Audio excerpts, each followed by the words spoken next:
Hello.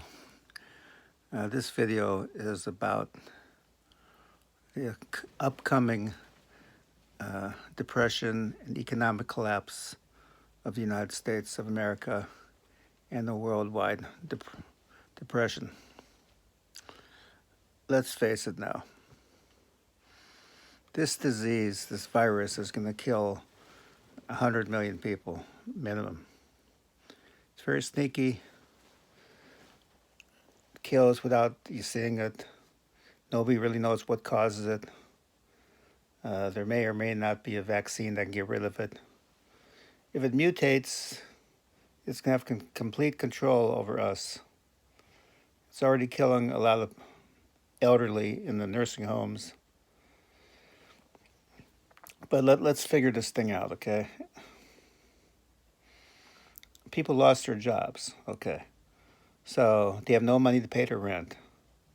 The housing prices are going to collapse to less than 1/10 of what they're worth right now. Renters can't afford it. The government, sure, they can print as much money as they want, but like in Germany, back in, when was it, 1933 or whatever, it's going to become worthless. They can print all the money they want, but they won't be able to buy anything. So, okay, let's say people do go back to work, okay?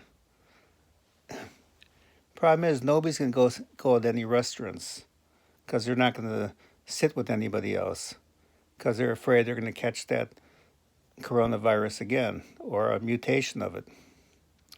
So, if the restaurant workers can't, if the restaurant business go out of business, which they will, because nobody's going to go into the restaurant, of course, the workers will not have jobs because they're the waiters, cooks, everybody else.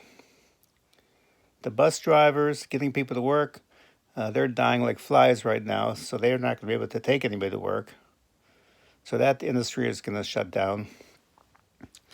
The airlines, nobody's going to want to get on a plane because they're afraid of dying. So the airline's going to go under. And not last of all, but the tourist industry is basically dead because nobody's going to have any money. Nobody's going to want to stay in the hotels. So the hotels, which are shut down now, are going to stay shut down. So we're in dire straits right now. So anything optimistic about this? Well, I would say for the 30-40% of the people that will survive this, maybe we're going to have a little stronger civilization. But we're just the upcoming calamity is really about to hit. It may not really hit for the next 2, 3, 4, 5 months, but by this time next year, it will be in all full force. Rioting will happen. People will be starved. They're probably already starving to death in certain parts of the world that's not being publicized now. I'm sure the ghettos in Cleveland, with no money, they're going to do something. So we're in store for a horrific event, and there's no way to sugarcoat it that it's going to come out nicely. That's all I have to say.